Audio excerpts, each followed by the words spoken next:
All right, let's dive right in. We're going to talk about a pretty radical idea today. This idea that to build the person you want to be, you might actually have to destroy the person you are right now. Sounds intense, right? Well, let's get into it. So the whole thing kicks off with this quote that just hits you. Human beings are brilliant at building themselves cages and throwing away the key. I mean, just think about that for a second.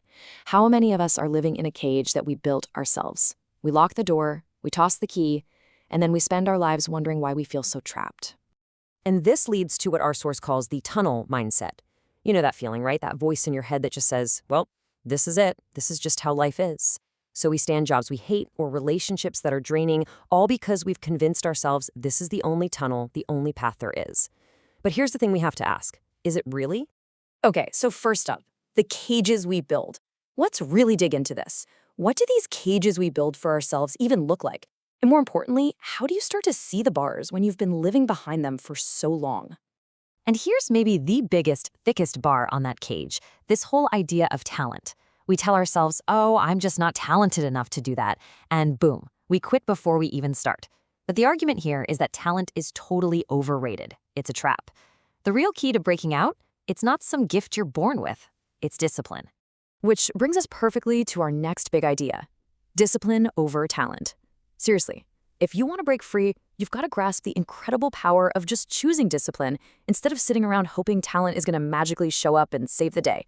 And this breakdown just lays it out so perfectly. Look at this. Talent, it shows up when it feels good. It's fickle. It waits for motivation. But discipline, man, discipline shows up even when you feel terrible. It creates its own motivation.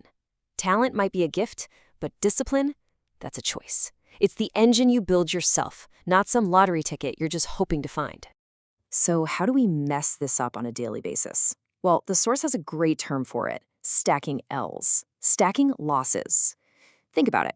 You hit the snooze button when you promised yourself you'd get up? That's an L. You skip that workout you planned? Another L. You break a tiny promise to yourself? L. They feel so small in the moment, but they stack up, man. They really do. The only way to fight it is to start stacking W's, wins, even a tiny one. Make one small promise to yourself today and just keep it. That's how it starts. And this is so important because every one of those L's, every one of those tiny failures chips away at your reputation with yourself. And that reputation, that's literally what your confidence is built on. Think about it. When you know deep down that you can count on yourself to do what you say you're going to do, that's unshakable confidence. That's knowing you can rely on the one person who's always there, you. All right, here's a question that might make you a little uncomfortable. What if obsession isn't a negative word? I know, we usually think of it as something kind of creepy or unhealthy, right? But what if we've been looking at it all wrong? What if it could be our single greatest tool for growth? So that leads us here, to the obsession with growth. We're talking about taking that idea of obsession and turning it into something powerful and positive. Not some unhealthy fixation, but a relentless, unstoppable drive to just get better. And here's how we're redefining it. A positive obsession is a focused, relentless, powerful commitment to growth. It's basically being addicted to getting better every single day. Can you imagine that? Instead of being a force that tears you down, it becomes the force that drives you forward. It becomes your compass, the very thing that gets you out of bed and pushes you through the hard stuff. Because, let's be real, there's a trade-off. The price you pay for mediocrity is comfort. But the price you pay for comfort, it's your potential. Staying safe and cozy in your comfort zone feels good, sure, but that comfort has a massive hidden cost. It's the person you could have become. And while you're settling, you have to know someone else out there is obsessed and they're becoming the person you're only dreaming about. And this right here is the absolute heart of it all. This is our midpoint hook. Everything we've talked about so far, the cages, the discipline, that positive obsession, it all boils down to one single thing, the story that's playing on a loop inside your head. So I have to ask you, what story are you telling yourself?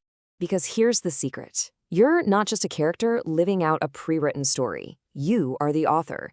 And this next part, rewriting your inner story, is all about how you grab the pen and take back control of the narrative. It all starts with something the ancient Greeks figured out a long, long time ago. Know thyself. I mean, it's so simple, but so profound. You can't fix a computer program if you don't even know it's running in the background, right? self-awareness is step one. You absolutely have to understand the old story before you can even think about writing a new one. And why is that so critical?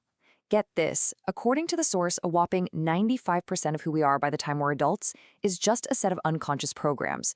Memorized behaviors, emotional reactions. We are literally living 95% of our lives on autopilot.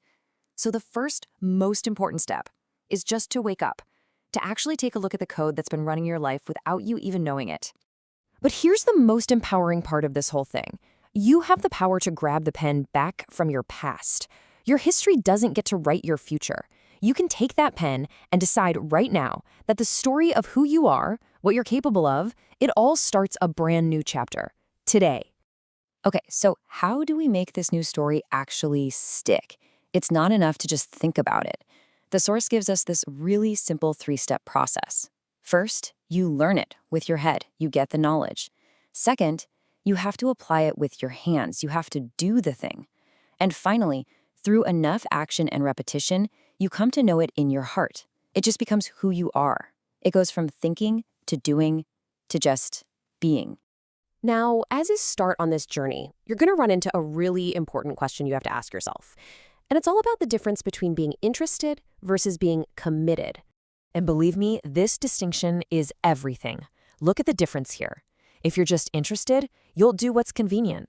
You'll always have an excuse ready. You'll basically stay who you are. But if you are committed, oh man, you do whatever it takes. The excuses, gone. You let them go. And you don't just stay who you are, you become who you were always destined to be. And all of this brings us to our final and maybe the most powerful idea of all, becoming your own hero.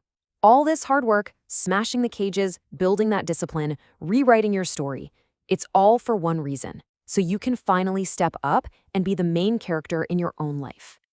And check out this quote, "If there's only one pedestal, you must be on it."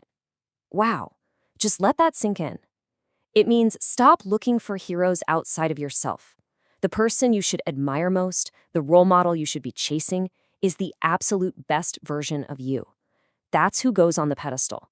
Because here's the truth. You have greatness inside of you, right now. It's not something you need to go out and find. It's just something you have to uncover. But it's buried, usually under a big, comfy blanket called your comfort zone. Your real potential is never found there. It's only discovered when you face a challenge, when you lean into discomfort, when you decide to do the hard thing. So, we're going to leave you with this one last thought, our final hook. If your life is a movie, what does your name say in the credits? Is it the hero, or is it taxi driver number 2? Were you the one who took the risks, who fought the battles, who shaped their own destiny, or were you just an extra in your own film? Because at the end of the day, as we've seen today, that choice is 100% yours.